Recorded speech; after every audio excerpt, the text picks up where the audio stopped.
के मालिक हैं, जिनका विश्व जागृति मिशन से सीधा सीधा संबंध है और महाराज जी के कार्यक्रमों को ये प्रसारित किया करते हैं।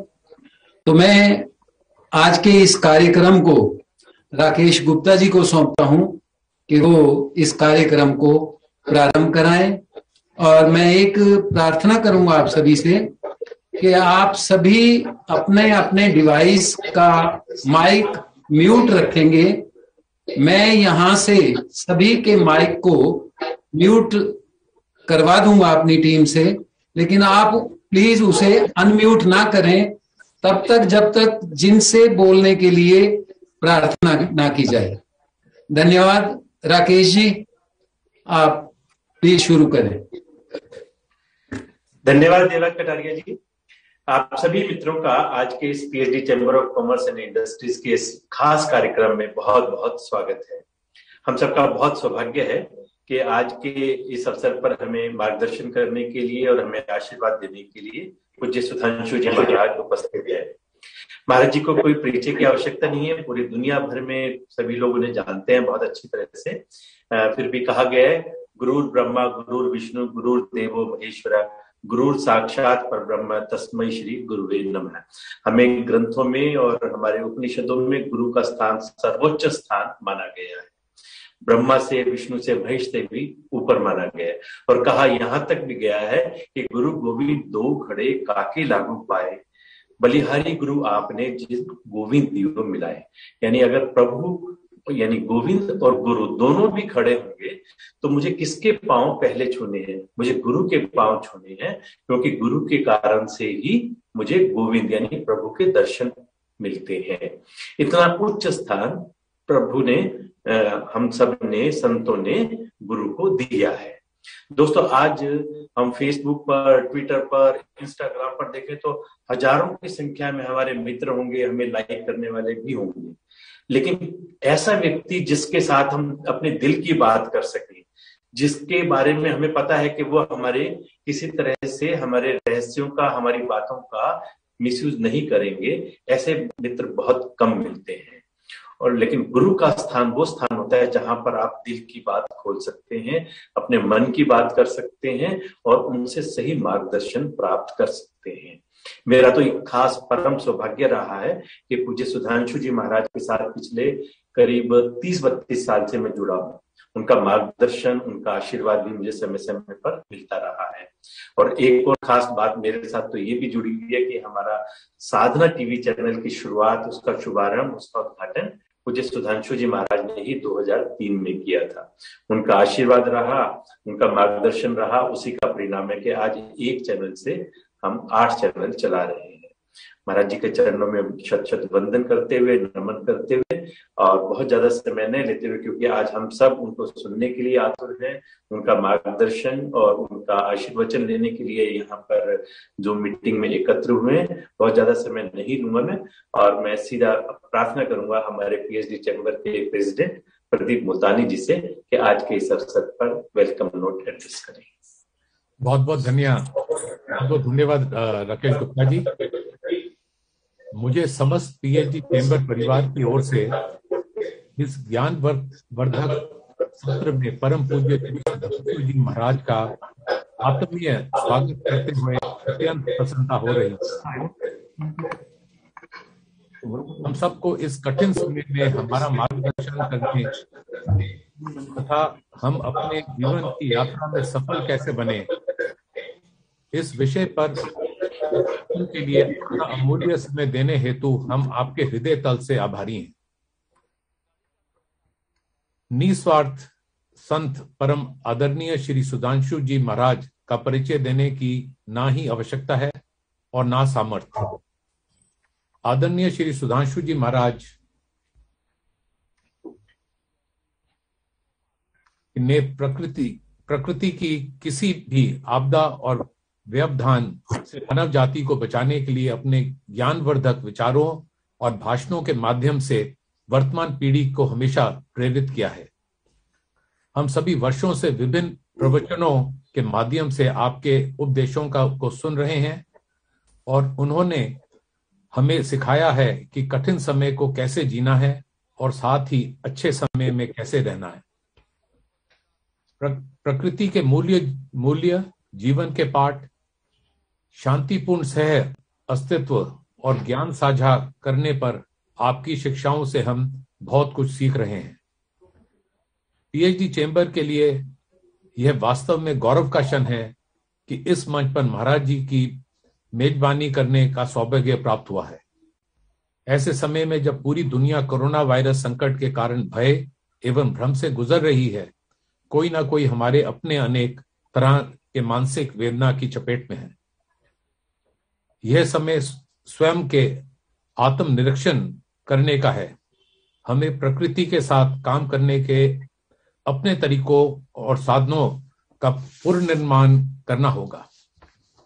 संकट और निराशा की ऐसी स्थिति में मनुष्य की पीड़ा को दूर करने के लिए ज्ञान और आशा के शब्द ही सर्वोत्तम है। लोगों के मन में कई सवाल हैं, इस कठिन समय से कैसे निकला जाए और विजयी कैसे बने। दुनिया में हम कौन कौन से बदलाव देखते हैं और उन बदलावों को हम अपने सामाजिक दृष्टिकोण और आर्थिक गतिविधियों में कैसे स्वीकार करते हैं। ऐसे अनेक प्रश्न हैं जो इस विश्वस सत्र को देखने वाले आपके हजारों अनुयायी आपसे सीखना चाहेंगे। हम सभी जानते हैं और मानते हैं कि आप इस कठिन समय में सभी का मार्गदर्शन कर सकते हैं। आपके विचार इस दुविधा के वातावरण में हम सबके लिए घोर अंधकार के मध्य प्रकाश पुंज की तरह प्रेरणा देंगे। परम पूज्य महाराज जी, हम सब आपके ज्ञान की बातें सुनने तथा उन्हें अपने भीतर सम्मिलित करने के लिए बहुत उत्साहित हैं। आपके शब्दों में उपचार की अलौकिक शक्ति है। हम सभी आपका हृदय से पूर्ण स्वागत करते हैं। सादर प्रणाम।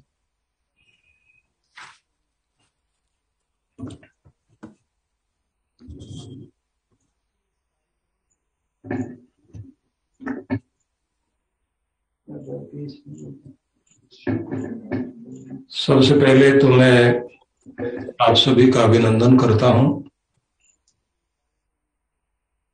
बहुत ही सामायिक विषय आप लोगों ने लिया है। PhD chambers of commerce and industry के सभी हमारे अधिकारीगण और इस मीट में शामिल सभी वे सदस्यगण जो इस समय इन संचार माध्यमों के माध्यम से इस वार्ता को सुन रहे हैं, सभी के प्रति मेरी बहुत सारी मंगल कामनाएं। इस समय पूरे विश्व भर में इस कोरोना महामारी का जो दुष्प्रभाव फैला हुआ है, हम लोग देखते हैं कि महल से लेकर झोंपड़ी तक और अमीर से लेकर के गरीब तक, चाहे किसी देश का राष्ट्रपति हो या एक सामान्य व्यक्ति हो, सभी पर इस महामारी का कुछ न कुछ प्रभाव जरूर आया है और अनेक घरों पर इसका जो प्रभाव तनाव लेकर आया है, व्यापार में और प्रत्येक व्यक्ति की आर्थिक नीति में भी बहुत बड़ा प्रभाव हम देख रहे हैं। सबसे बड़ा दुखद प्रभाव यह है कि लोगों के अंदर एक डर बैठ गया है। जीवन के प्रति इस प्रकार की आशंका, खुद के प्रति, अपनों के प्रति कि कल क्या होगा, हम सुरक्षित रहेंगे या नहीं रहेंगे। और जैसे अभी दिखाई देता है कि बड़े बड़े विशेषज्ञ ये कहते हैं कि अभी कुछ वर्ष हमें समस्या से दो चार होना पड़ेगा, लेकिन धीरे धीरे धीरे धीरे यह महामारी समाप्ति की तरफ जा रही है, जो एक बहुत छोटी सी चीज बनकर रह जाएगी। लेकिन यह भी कहा जा रहा है कि नए नए वेरिएंट आएंगे, डर आएंगे, इंसान के हौसले की परीक्षा होगी। परीक्षा होगी इस बात की कि दुख की इस आंधी के बीच हम अपने आप को कितने मजबूती से खड़ा रख सकते हैं। परीक्षा होगी इस बात की भी कि तनाव हमें तोड़ पाता है या हम तनाव के बीच भी खड़े होकर अपने आप को और अपनों को संभाल पाते हैं। परीक्षा इस बात की भी होगी कि इतने दबाव के बावजूद भी हम नए तरीके ढूंढकर अपने बिजनेस को भी खड़ा करें, अपने काम में भी ठीक हों, अपने परिवार को भी संभालें, अपने खुद को भी संभालें। ये सभी के सामने चुनौतियां हैं और चुनौतियों का सामना करने के लिए हमें तत्पर होना भी पड़ेगा। मैं इस समय सबसे पहले तो आप सबसे ये निवेदन करना चाहूंगा कि पूरे विश्व भर में इस बात पर बड़ा विचार हो रहा है कि इस समय स्ट्रेस से, तनाव से जो मानसिक समस्याएं उत्पन्न हो रही हैं, छोटे बच्चों से लेकर के बूढ़े तक, क्योंकि बच्चे अपने स्कूल में नहीं जा पा रहे, वो खेलने के लिए जो ग्राउंड में जाना चाहिए नहीं जा पा रहे हैं, उनका फैट भी बढ़ रहा है और जिस प्रकार से वो टीवी के सामने या फिर अपने किसी मोबाइल फोन में, लैपटॉप में, कंप्यूटर के आगे बैठकर उनकी आंखों पर असर पड़ रहा है, खुद स्ट्रेस से वो भर रहे हैं। और ऐसा स्ट्रेस जो छोटे बच्चे कभी जानते भी नहीं इस बात को कि कोई तनाव भी कोई चीज होती है, वो भी सामना करने लगे हैं। 72% समस्याएं, रोग, बीमारियां तनाव के कारण आती हैं, ऐसा माना जाता है। और भारत भर में इस समय 5,60,00,000 लोग वे हैं जो डिप्रेशन के शिकार हैं। आप समझ सकते हैं कि उस डिप्रेशन में भी तनाव एक बहुत बड़ी और डर एक बहुत बड़ी समस्या और कारण बनकर के खड़ा हुआ है। और ये तो आंकड़े जो मैं आपको बता रहा हूं, ये इस कोरोना महामारी से पहले के आंकड़े हैं। इस समय कितनी समस्या बढ़ी है कि गांव से लेकर के शहर तक तनाव ने लोगों को प्रभावित कर लिया है। डर बैठ गया है, सामने जो है छोटा मोटा जोखिम हो तो अलग बात है, ये तो एक ऐसी चीज हो गई कि जिसमें हर कोई दबाव में है। तो इसलिए मैं सबसे पहले तो ये कहना चाहूंगा कि अगर समस्या है तो समाधान भी है। बड़ी चीज ये होती है कि सबसे पहले तो खुद को संभाला जाए। मैं दूसरे शब्दों में कहूंगा, सबसे ज्यादा कीमती कौन? आप सबसे ज्यादा कीमती हैं। किसे पहले बचाया जाना चाहिए?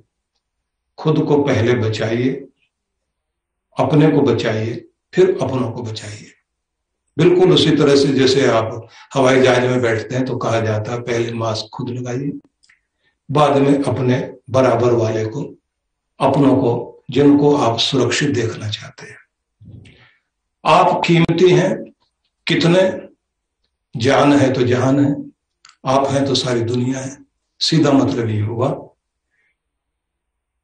कि दुनिया की हर चीज आपके मुकाबले पर कम कीमती है। आपका धन, आपकी कार, आपका मकान, जमीन जायदाद आपसे कीमती नहीं है। सबसे पहले कीमती आप हैं।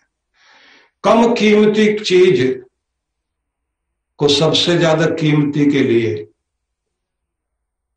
आप कीमती हैं। सबसे ज्यादा कीमती चीज को कम कीमती के ऊपर खर्च मत करो, नष्ट मत करो। खुद को बचाइए, व्यापार भी बचेगा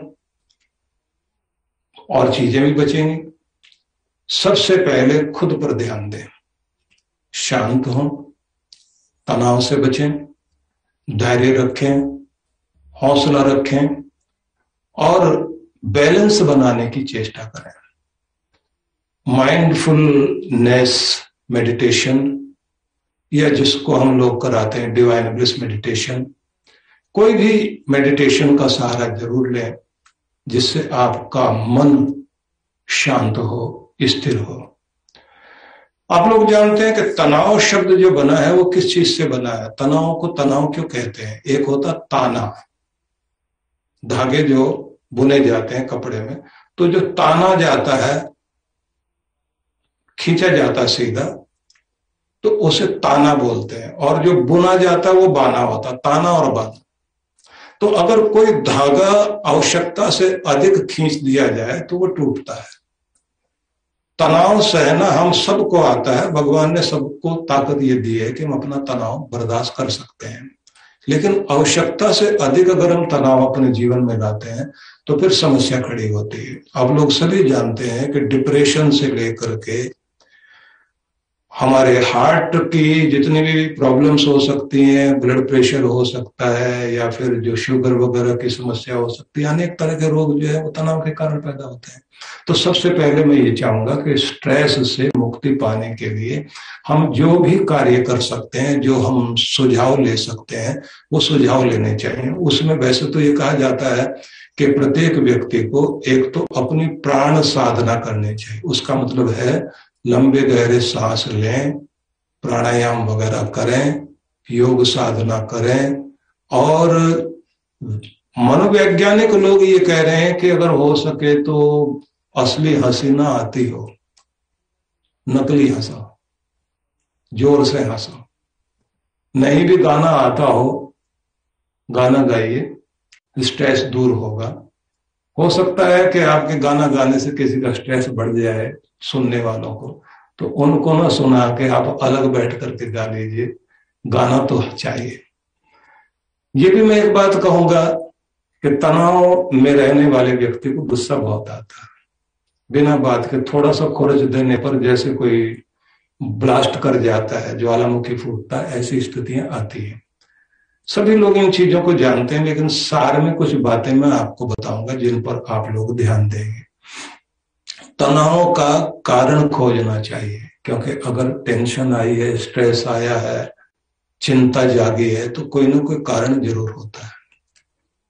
जो कारण है जीवन के, समस्या है जिस भी कारण से, चाहे हमारे व्यापार में है, घर में, परिवार में, उद्योग में है, उनके कारण ढूंढना जरूर चाहिए। सबसे पहले तो समस्या का कॉज एंड इफेक्ट का जो लॉ है, उसमें सबसे पहले कारण को ढूंढना चाहिए। उसी के कारण जो है परिणाम, उसी के कारण रिजल्ट आते हैं। अगर आप कारण को समझ सकते हैं तो फिर समाधान भी जरूर निकलेगा। एक बात। दूसरी बात जो मैं आप सबसे कहना चाहता हूं कि अपने हौसले को और हिम्मत को बना करके रखिए, खुद को टूटने मत दीजिए। कुछ अच्छे सुझाव इस समय दिए जा सकते हैं जो मैं कहने की कोशिश करूंगा, लेकिन उससे पहले एक निवेदन करना चाहता हूं। युद्ध के समय में किसी को, सैनिक को ट्रेनिंग पर नहीं भेजा जाता। उस समय उसको यह कहा जाता है कि अपने हौसले से और अपनी हिम्मत से जो तुम्हारी क्षमता है, जो तुमने सीखा हुआ अब तक का, उसका उपयोग करो पूरी ताकत के साथ। प्रेरणा दी जा सकती है, लेकिन उस समय ट्रेनिंग पर नहीं भेजा जाता। इस समय अगर कोई भी प्रशिक्षण हम देने की कोशिश करते हैं तो उसको सीख कर अपनाने में 6 महीने, साल लग जाए। इतनी देर में तो कोरोना अपना काम कर जाएगा, टेंशन अपना काम कर जाएगी, डर अपना काम कर जाएगा। तो इसी समय आपको अपने अंदर की भीतरी ताकत, आपका जो भीतर का टैलेंट है, उसको ध्यान में रख करके आपको काम करना पड़ेगा। बात यह भी है कि ये तो महामारी इस समय आई है। बहुत बार तो ऐसा होता है कि किसी भी व्यक्ति के व्यापार में और जीवन में महामारी से भी बड़ी महामारी आ जाती है, सुनामी से भी बड़ी सुनामी आ जाती है। बहुत लोगों के जीवन में हुआ कि वो अपने बड़े भारी बिजनेस में फेल हो गए। आप अगर अंतरराष्ट्रीय जगत की बात करें तो ध्यान आता है कि चाहे हेनरी फोर्ड थे, 2 कार कंपनी उनकी शुरुआत की डूबी, दोबारा से फिर खड़े हुए। अगर हम होंडा कंपनी के संस्थापक की बात करते हैं, उनके जीवन में आप देखिए कि किस प्रकार से वो टोयोटा कंपनी में पहले काम करते थे, बाद में उन्होंने अपना स्कूटर बनाया, वो भी उनको बेचना पड़ा। बाद में जाकर के जब पूरी तरह टूट गए थे, फिर नया संकल्प लिया कि मुझे फिर खड़ा होना है, और संकल्प लेकर के फिर उन्होंने अपनी कंपनी की स्थापना की और काम करने के लिए खड़े हुए। अनेक उदाहरण हम लोग सामने ले सकते हैं। टूटना नहीं है, मजबूत बने रहना। बिल्कुल उसी तरह से करना होता है जैसे नेल्सन मंडेला से जब भारत के राष्ट्रपति रहे एपीजे अब्दुल कलाम साहब साउथ अफ्रीका में उनसे मिले, बहुत सारी बातचीत उनकी आपस में हुई। तो जब जाने लगे तो जाते जाते उन्होंने एक बात पूछी डॉक्टर कलाम ने कि 27 साल जेल में रह करके आप टूटे नहीं, बड़ी यातनाएं सही, बड़ा दर्द सहा, तनाव जिंदगी का जो बड़े से बड़ा हो सकता है वो आपने सह लिया। जब आप बाहर निकल कर आए जेल से और आपका स्वागत करने के लिए दुनिया खड़ी हुई थी, उस समय आपके मन में क्या चला था? उन्होंने कहा कि मैं सब कुछ जिन्होंने पीड़ा दी, जो दर्द दिया, जो कुछ बुरा घटा, सबको भुला करके और सबको माफ करके और एक नए अध्याय की शुरुआत करने के लिए बाहर निकला, सब कुछ भुला के। क्योंकि अगर मैं उसे याद रखता तो उसका मतलब होता है कि मैं अभी भी जेल में हूं। अपने तनाव के, अपने दर्द के, अपनी पीड़ा की जेल से बाहर निकलना बहुत जरूरी था। एक जेल से बाहर निकला है, लेकिन अंदर भी एक जेल थी।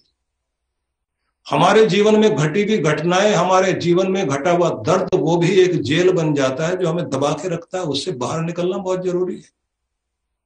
और तभी जाकर के कोई व्यक्ति महान बनता है, तभी कोई जाकर के नेल्सन मंडेला बनता है।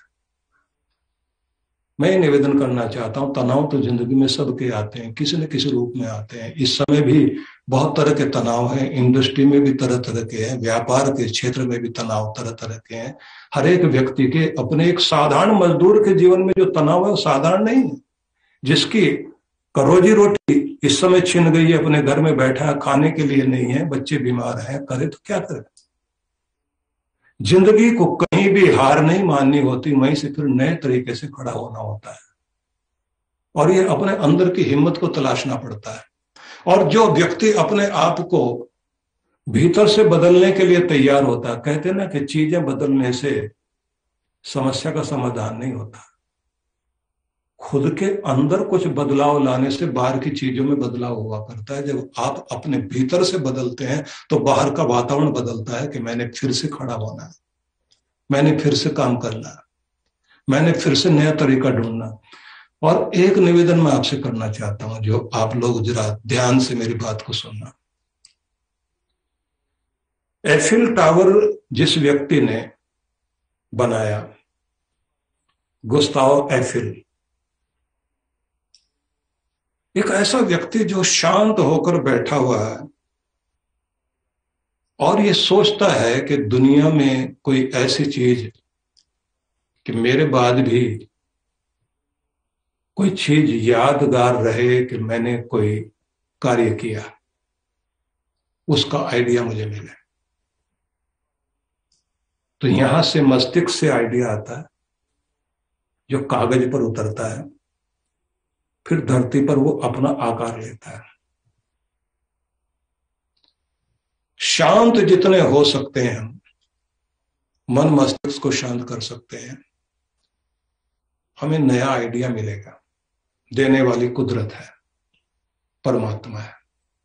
उस आइडिया के साथ आप अपने व्यापार में, अपने कार्य क्षेत्र में कोई ना कोई नया आइडिया लेकर के फिर खड़े हो सकते हैं। और खड़े नहीं हो सकते, इस अवसर का जो इस समय तनाव के कारण या इस समय की महामारी के कारण या व्यापार में किसी अन्य कारण से जो समस्या आई है, उसमें आप इस समय ऐसी चीजें खड़ी कर सकते हैं कि यही अवसर जीतने के लिए हो सकता है।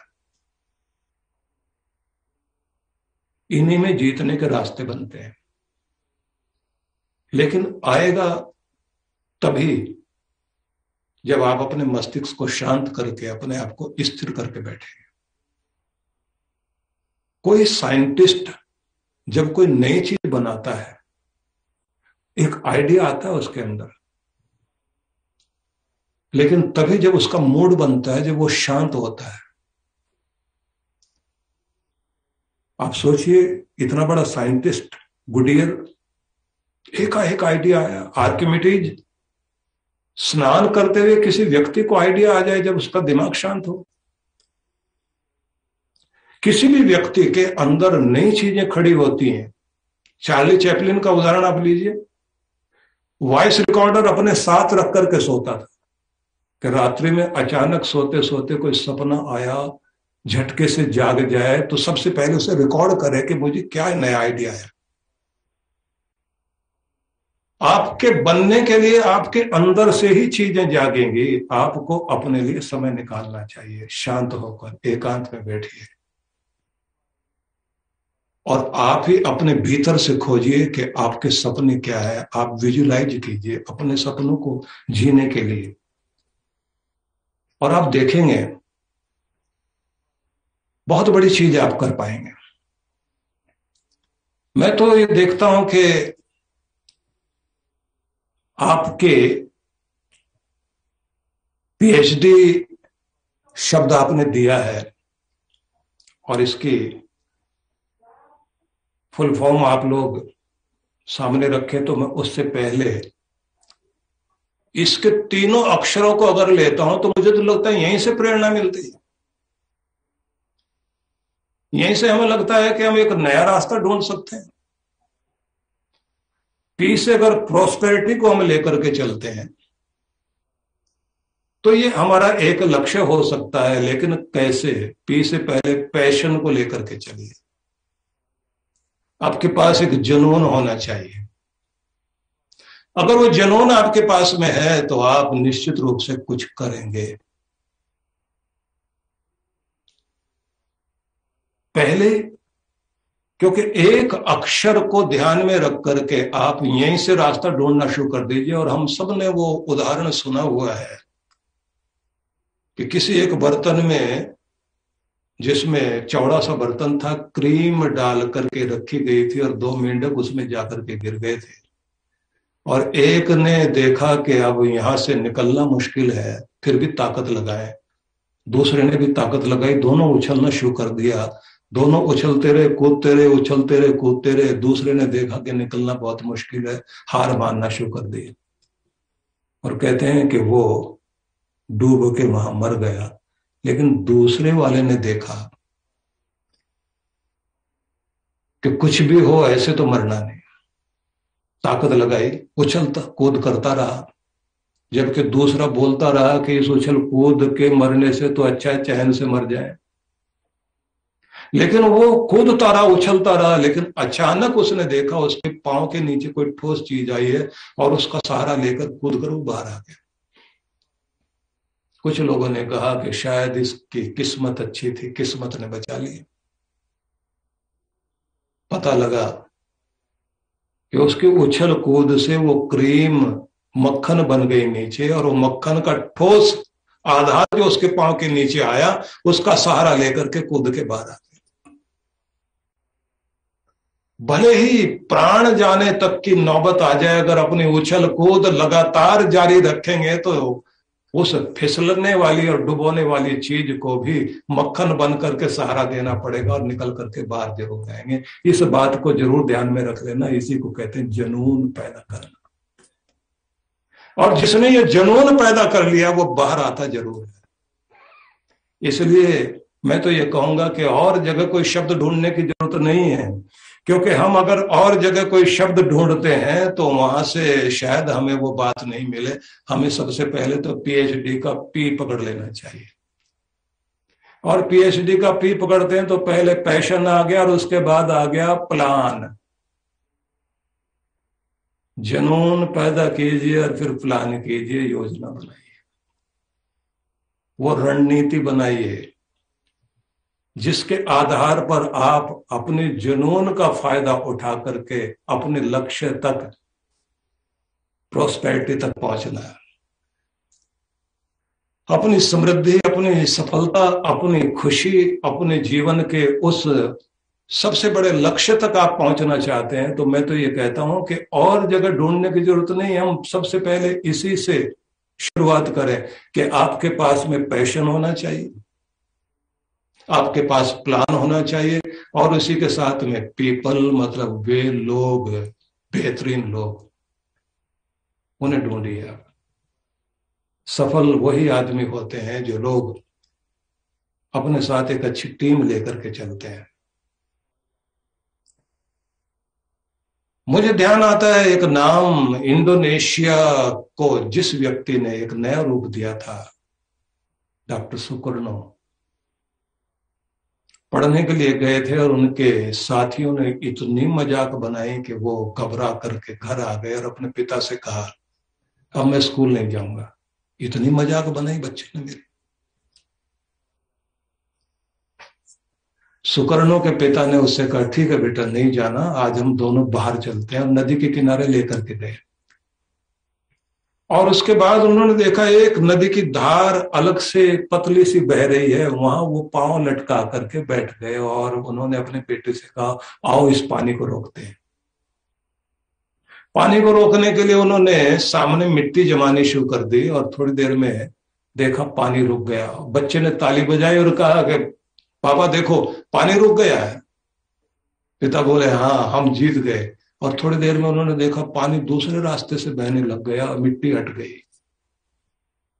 बच्चा कहता है कि ये तो इधर से रास्ता बना के निकल गया पानी।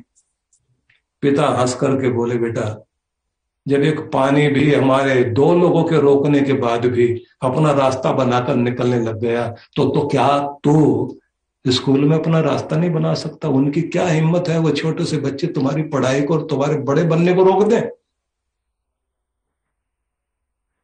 अपनी कमजोरी को बेटा ताकत बना, अपने अवसर का फायदा ले, अपने अंदर वो चीज पैदा कर, तुम्हारे दोस्त ही तुम्हारी ताकत बन जाए। और आप लोग जानिए, वो 15 बच्चे थे जो मजाक उड़ाते थे, वही उसके दोस्त बने, और इंडोनेशिया की आजादी में उन लोगों ने सुकर्णो का बहुत बड़ा साथ दिया। जिसको कहते हैं ना कि पत्थर जो फेंके गए उनको सीढ़ी बना लिया जाए और उनसे ऊपर उठा जाए। ये गुण और ये हिम्मत किसी किसी में होती है, लेकिन मैं कहता हूं होती सब में है। जिसने जगा लिया वो बन गया। तो मैंने जैसे आपसे कहा कि और जगह जाने की जरूरत नहीं, हम पीएचडी में से पी को लेकर के सबसे पहले यहीं से शुरुआत कर लें कि एक तो हमें पैशन चाहिए, फिर हमें प्लान चाहिए, फिर हमें पीपल चाहिए, बढ़िया बेहतरीन लोग चाहिए। लेकिन बेहतरीन लोगों को बिजी कीजिए और खुद इजी रहिए। मेरी बात को पकड़ना आप। ज्यादातर चालाक लोग क्या करते हैं, कर्मचारी, वो आपको बिजी कर देते हैं और खुद इजी हो जाते हैं। जिसके कर्मचारी बिजी वो मालिक इजी, और जो मालिक बेचारा बिजी है और उसके कर्मचारी इजी हैं, तो समझ लीजिए कि वो परेशानी लेकर बैठा रहेगा। उसके लिए महामारी रोज है। उसका कोरोना नहीं जाएगा, उसका कोरोना हमेशा ही रहेगा। ये कोरोना तो 3-4 महीने के बाद बिल्कुल खत्म है। छोटी छोटी चीजें आती रहेंगी, लड़ते रहेंगे, रोज तरह तरह की चीजें आती हैं। इसलिए मैं कहूंगा बाहर जाने की जरूरत नहीं। मैं आपको बाहर से कोई सूत्र ढूंढता, कोई मैं आपको मंत्र सुनाता जिसमें वेदों का मंत्र है, कृतम में दक्षिणे हस्ते जवे में सभ्य आहिता, दाएं हाथ में पुरुषार्थ मेहनत को लेकर के चल, सफलता तो बाएं हाथ का खेल है। ये वेद का मंत्र है। मैं वहां से सुनाता आपको, मैं वहां से सुनाता जहां लिखा है उद्यानम ते पुरुष नवयानम। तुम्हें जो जन्म दिया गया है ऊपर उठने के लिए दिया गया है, नीचे गिरने के लिए नहीं। कर्मण्येवाधिकारस्ते मा फलेषु कदाचन, गीता कहती है। तुम्हारा अधिकार कर्म करने का है, अपनी ड्यूटी निभाओ। मैं वहां से नहीं बोल रहा आपको, मैं यहां से शुरू करना चाहता हूं कि अगर आप अपने इन 3 अक्षरों को ही, पीएचडी में से पी को ही पकड़ करके बैठते हैं, यहीं से आपको रोज कुछ ना कुछ नया मिलेगा कि मैं यहीं से प्रेरणा ले रहा हूं, यहीं से मुझे कुछ मिल रहा है। और वो जो मिल रहा है उसमें अगली बात आएगी, प्रायोरिटी, प्राथमिकता। प्राथमिकता तय कीजिए। पहले करने वाली चीज क्या है, बाद में करने वाली चीज क्या हो सकती है। जिसको ये गुण आ गया वो जीतेगा। इसलिए एक नई परिभाषा गढ़नी चाहिए। पीएचडी चैम्बर्स ऑफ कॉमर्स के इस पीएचडी की पी की एक नई परिभाषा, एक नई डेफिनेशन हम लोग लेकर के चलें, इसका एक अलग रूप लेकर के चलें कि ये अक्षर ऐसे नहीं रखे गए, इन अक्षरों का कुछ और मतलब है। यहां से ये बात आ जानी चाहिए कि हमें नई नई चीजें मिल रही हैं। क्या प्रायोरिटी लेकर के हम लोग चलें। जीवन में ये चुनना पड़ेगा कि आपके सामने 10 कामों में सबसे पहले करने का कौन सा है। परीक्षा में पास होने के लिए अगर 10 क्वेश्चन दिए गए हैं, 10 प्रश्न दिए गए हैं, तो बच्चे को ये ढूंढना है कि सबसे पहले कौन सा हल करना है, किसको कितना समय देना है। जिस आदमी को अपना टाइम बांटना आ गया, सेहत के लिए कितना समय देना, बिजनेस के लिए कितना समय देना, परिवार को कितना समय देना, भगवान को कितना समय देना है, सहयोग करने के लिए कितना समय देना है, और अपने सोर्स से जुड़ने के लिए कितना समय देना है। जहां जिस सोर्स से, परमात्मा से जुड़कर नई शक्तियां रोज हमें मिलती हैं। जयद्रथ का वध हुआ महाभारत में, और अर्जुन लौट करके जब अपने छावनी में आए तो कृष्ण मिले, और कृष्ण ने कंधे पर हाथ रख करके शाबाशी दी कि तुम विजेता हो।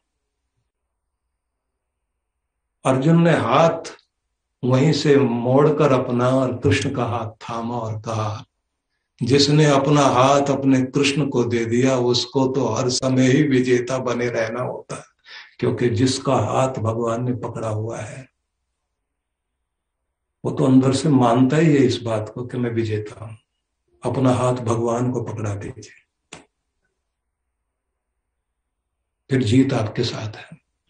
कोई शक्ति है मेरे साथ, मैं अकेला नहीं हूं। कोई है संभालने वाला, मेरे आंसुओं की कद्र करने वाला। इस दुनिया में मेरे आंसुओं की कद्र कोई भी नहीं कर सकता। एक ही दरबार है जहां सबके आंसुओं का हिसाब होता है। जीवन के अंधेरे में हर दरवाजा बंद हो जाता है, लेकिन जब सब दरवाजे बंद होते हैं तब भी एक दरवाजा खुला होता है, वो मेरे भगवान का दरवाजा है। जिसको ये विश्वास है वो आदमी कभी कमजोर नहीं पड़ता।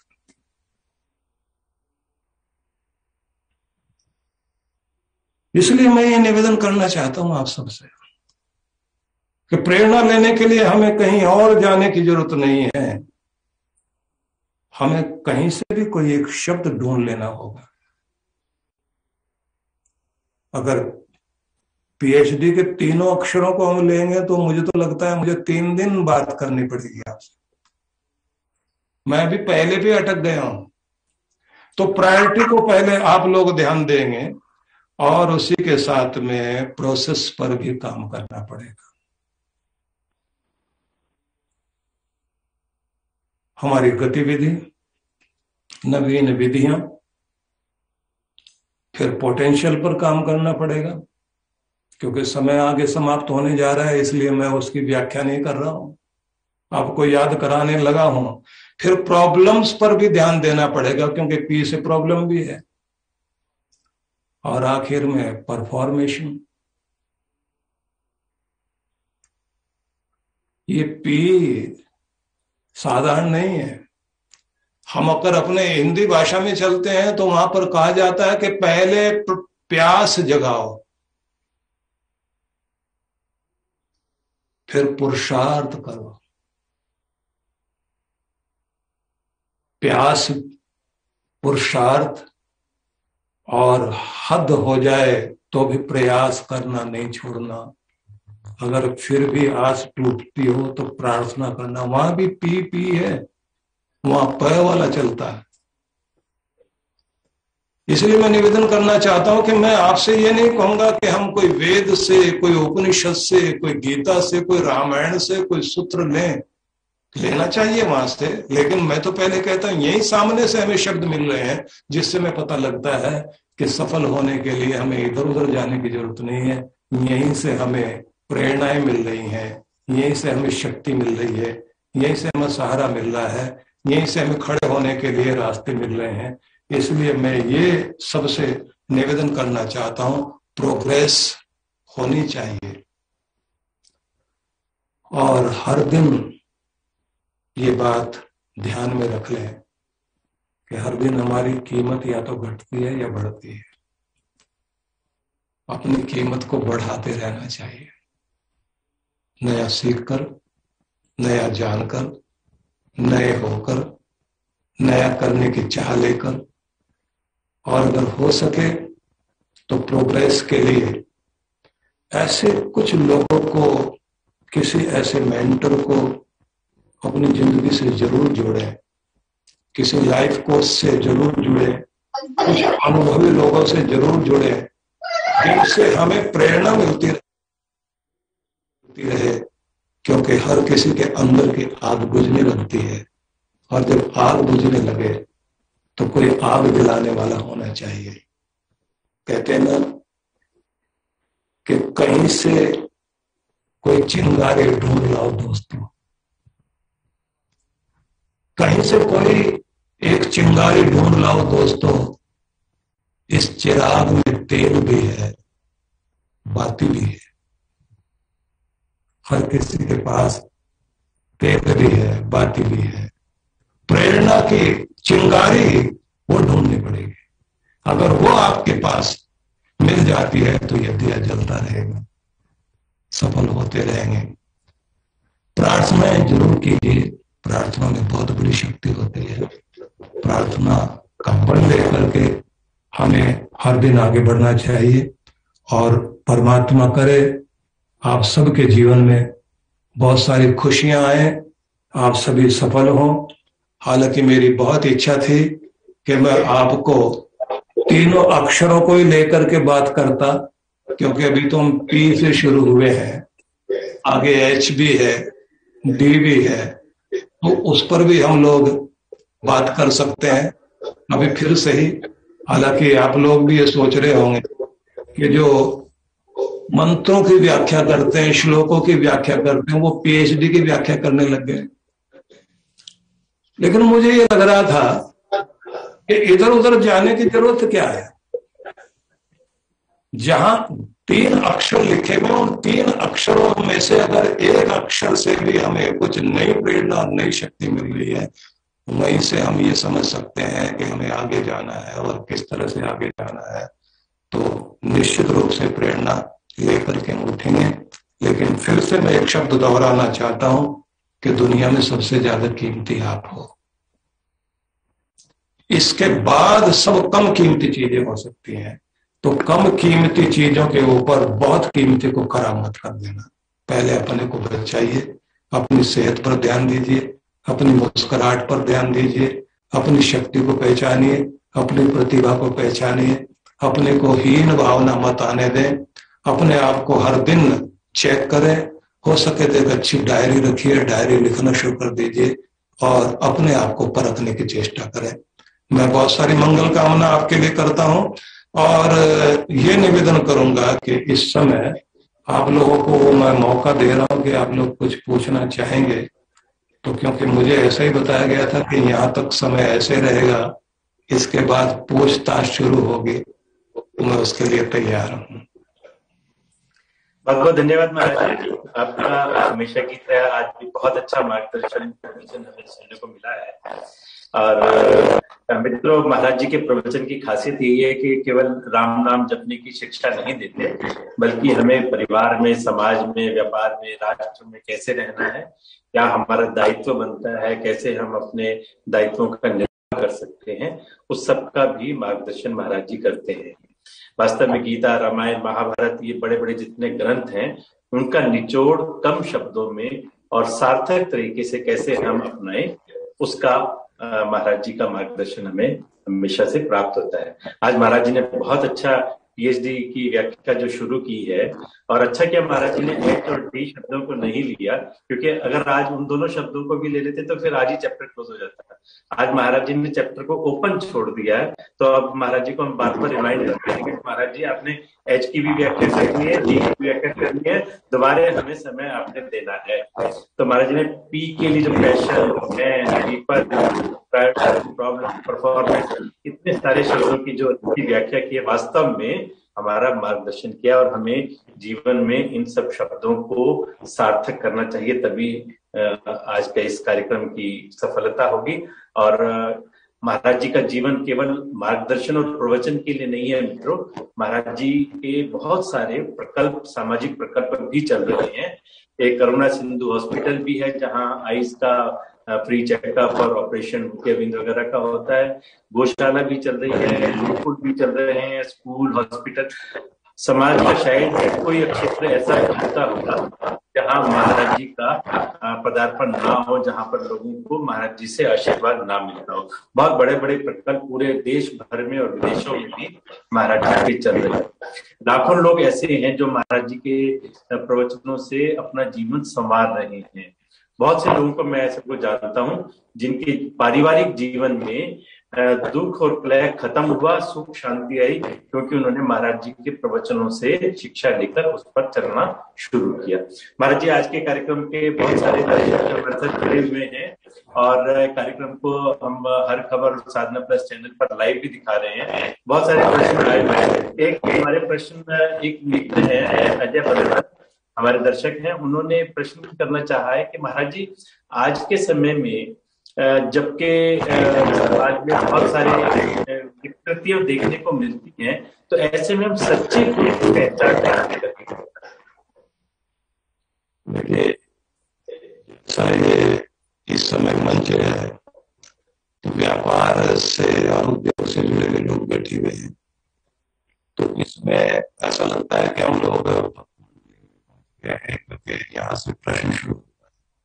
तो सबसे पहले तो मैं आपसे ये कहना चाहूंगा कि जिससे लॉजिक और इमोशन भी, जहां से हमें कोई दिल और दिमाग दोनों को जो छू सके, जहां पाखंड और ड्रामा नहीं है, जहां व्यक्ति अपने आश्रम का रास्ता न दिखाकर भगवान का रास्ता दिखाता हो, जहां व्यक्ति चमत्कार की बात नहीं करता हो बल्कि जिंदगी ही चमत्कार बन जाए, इसको जो समझाए, जहां प्राचीन ज्ञान से लेकर अर्वाचीन ज्ञान को, मतलब साइंस को और धर्म को, दोनों का समन्वय करके जो जिंदगी का रास्ता बता सके, बस वहां सिर झुका देना चाहिए।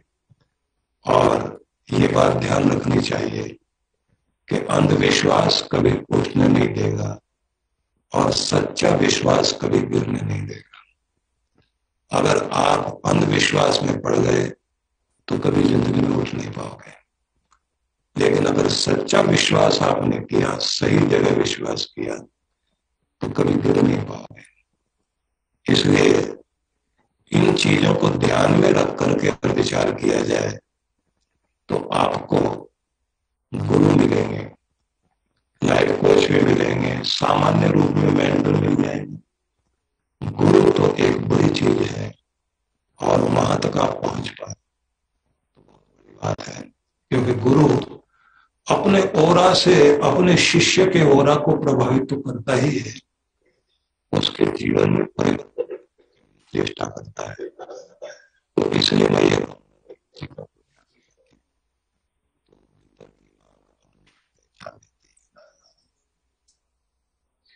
महाराज जी एक और प्रश्न हमारे दर्शक कर रहे हैं कि नई पीढ़ी को धर्म और अध्यात्म से कैसे जोड़ सकते हैं? आज तो बहुत बड़ी आवश्यकता बन गई है कि हर आदमी ये समझता है कि मुझे अपने तनाव से जूझना है, अपने से बाहर अपने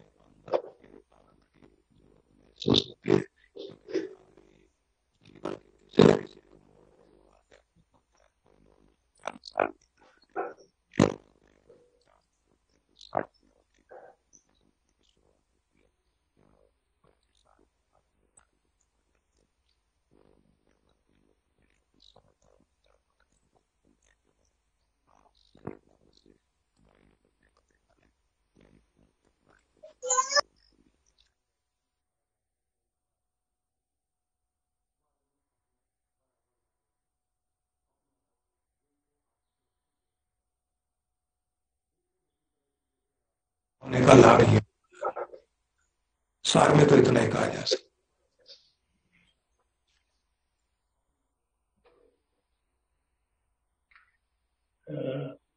कटारिया जी कुछ ऑडियो प्रॉब्लम है क्या शायद?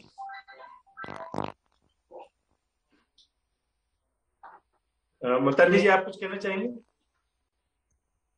अनम्यूट करके? हाँ जी, नहीं आज महाराज जी का जो प्रवचन सुना, और अब तो रोज क्योंकि पीएचडी का नाम ही होता है तो जाके पैशन, जुनून, प्लान, पीपल, और सबसे ज्यादा आवश्यक हो गई कि जाके स्टाफ को बिजी रखें और खुद थोड़ा इजी रहे।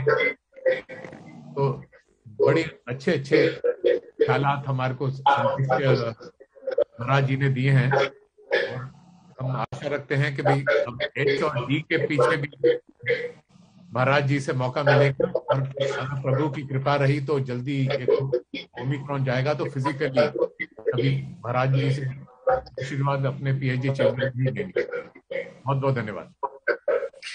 प्रीति सलूजा जी जुड़ी हैं हमारे साथ भोपाल से। प्रीति जी अनम्यूट कर लें अपने आप को, आप कुछ कहना चाहेंगी? प्रीति सलूजा जी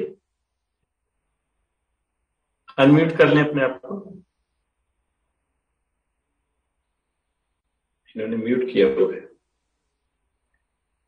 और भी अपने जो भी मित्र हमारे साथ जुड़े हुए हैं, कोई महाराज जी से प्रश्न करना चाहें, अनम्यूट करके अपने आप को सीधी बात कर सकते हैं।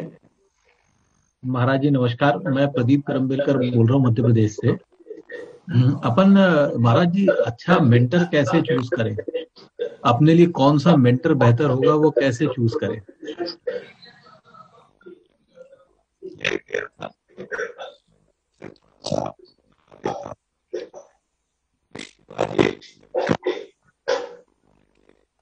आवाज नहीं आ रही महाराज जी। हाँ, मेरे को लगता है कुछ ऑडियो प्रॉब्लम है। कटारिया जी जरा एक बार आप चेक करेंगे महाराज जी का माइक?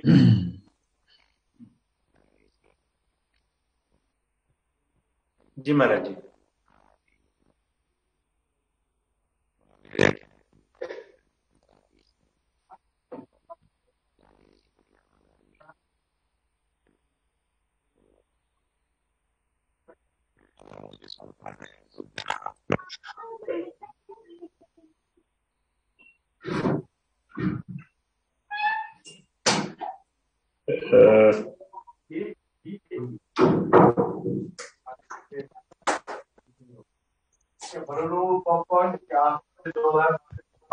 महाराज जी को अपन नहीं सुन पा रहे। हाँ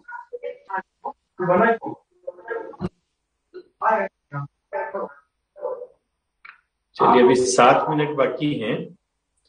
और महाराज जी एक बार दोबारा बोलेंगे जरा?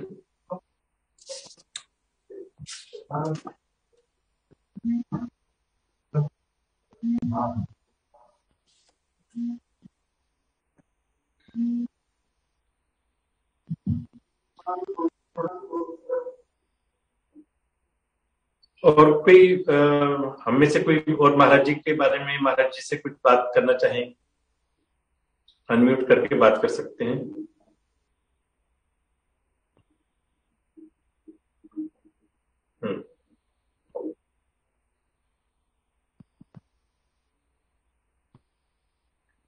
अभी क्या आवाज ठीक हुई है? हाँ, अब आवाज ठीक आ रही है महाराज जी। अब आप सुन पा रहे हैं? हाँ जी, हाँ जी, अब ठीक है। ठीक है। तो राकेश जी। हाँ जी, हाँ जी। राकेश जी, जहां से आप में से सुनते हैं तो ये जो आवाज इको होती है, वहां एक से ज्यादा डिवाइस ऑन होते हैं, वो इको होती है वहां पे। तो जहां से बोल रहे हो वहां एक ही डिवाइस ऑन होना चाहिए, 2 या 2 से ज्यादा डिवाइस ऑन नहीं होने चाहिए। ये इको तभी। कृपया महाराज जी से। हाँ प्रदीप जी, आप कुछ बात कर रहे थे। प्रदीप जी। सर मैं केवल ये जानना चाह रहा था, मैं महाराज जी से केवल ये जानना चाह रहा था कि अच्छा मेंटर कैसे अपन ढूंढ सकते हैं। How to find a good mentor and right mentor for me. अच्छा मेंटर कैसे ढूंढे? देखिए, मैं आपको एक एग्जाम्पल दे रहा था। अभी तो मेरी आवाज ठीक सुन रहे हैं? हाँ हाँ बिल्कुल ठीक है महाराज जी। हाँ, जब शिवाजी छोटे थे तो अपने दादाजी की गोद में बैठे हुए अर्जुन और कृष्ण की कहानी सुन रहे थे। तो शिवाजी ने ये कहा कि दादाजी, अर्जुन वीर अर्जुन बने और वो इतने जीते और इतना बड़ा काम किया उन्होंने, तो मैं अर्जुन बनना चाहता हूं, लेकिन मेरी जिंदगी में कृष्ण तो है ही नहीं। गुरु हो तो मैं भी तो वीर अर्जुन जैसा बोल सकता हूं। दादाजी ने कहा कि बेटा तू अर्जुन बनने की कोशिश कर, कृष्ण तो तुम्हें ढूंढते हुए तुम्हारे पास अपने आप आ जाए। तुम अपने अंदर वो प्यास पैदा करो, गुरु तो तुम्हारे सामने आ ही जाएंगे। अगर आपके अंदर वो प्यास है कि मुझे ऐसा, इस तरह का, इस चीज में ऐसा कोई मेंटर चाहिए, तो आपकी चाह आपकी राह बनाएगी। बाकी तो हर व्यक्ति अपने अनुसार, अपने मन के अनुसार ढूंढना शुरू करता है।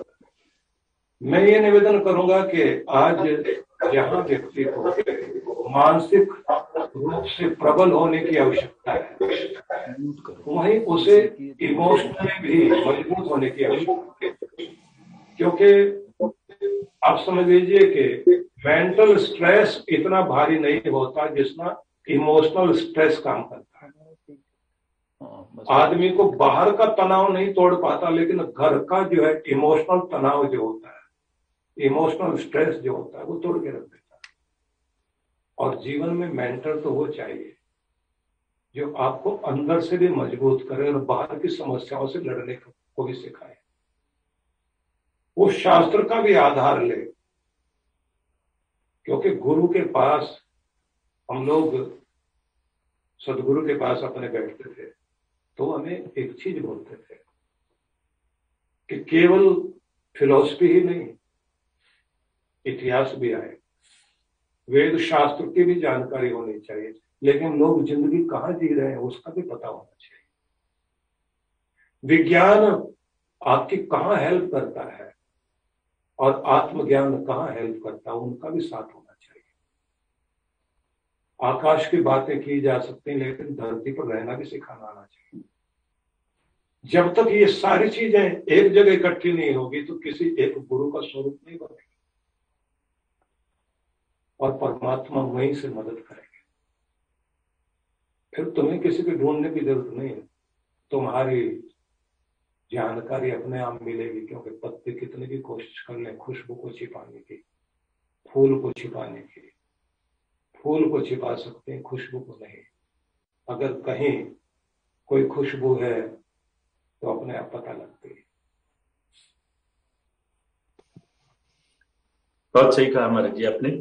और जितनी इच्छा शक्ति हमारे अंदर होगी ज्यादा गुरु को प्राप्त करने की या ज्ञान को प्राप्त करने की, तो रास्ते प्रभु अपने आप हमारे लिए बना ही देंगे, ये हम मान करके चलते हैं। समय की सीमा है, हम बहुत कुछ महाराज जी आपसे ज्ञान प्राप्त करना चाहते हैं, बहुत सारी बातें करना चाहते हैं, लेकिन समय की सीमा को देखते हुए मैं प्रार्थना करूंगा हमारे एसजी सौरभ सन्याल जी से वोट ऑफ थैंक्स के लिए।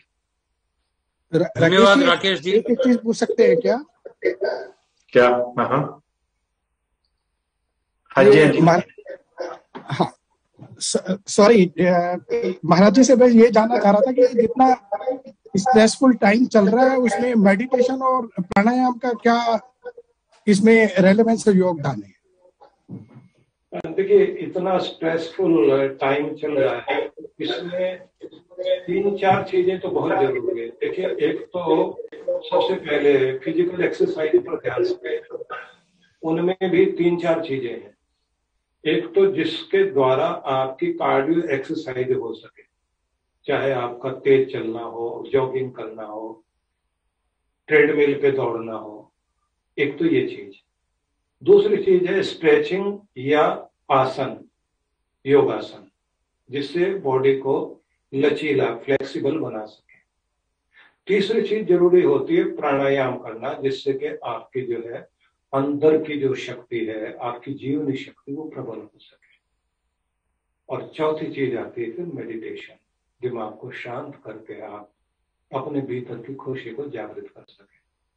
इनको सबको मेल बैठाना होता है और अपने प्रभात का लाभ लेने की कोशिश कीजिए और 2 शब्द याद कर लीजिए कि शांति में सोना है और आनंद में जागना है। नींद को अगर आप अच्छी गुणवत्ता वाली नींद लेना चाहते हैं, क्वालिटी वाली नींद लेना चाहते हैं, तो अपनी शाम को जितना शांत कर सकते हैं शांत कीजिए। और अगर दिन का आनंद लेना चाहते हैं तो जागते ही चेहरे पर आनंद का भाव और भगवान के लिए थैंकफुल होने की कोशिश करनी चाहिए। तो यहाँ से एक नई शुरुआत होगी लाइफ की। छोटे शब्दों में इतना ही। Thank you.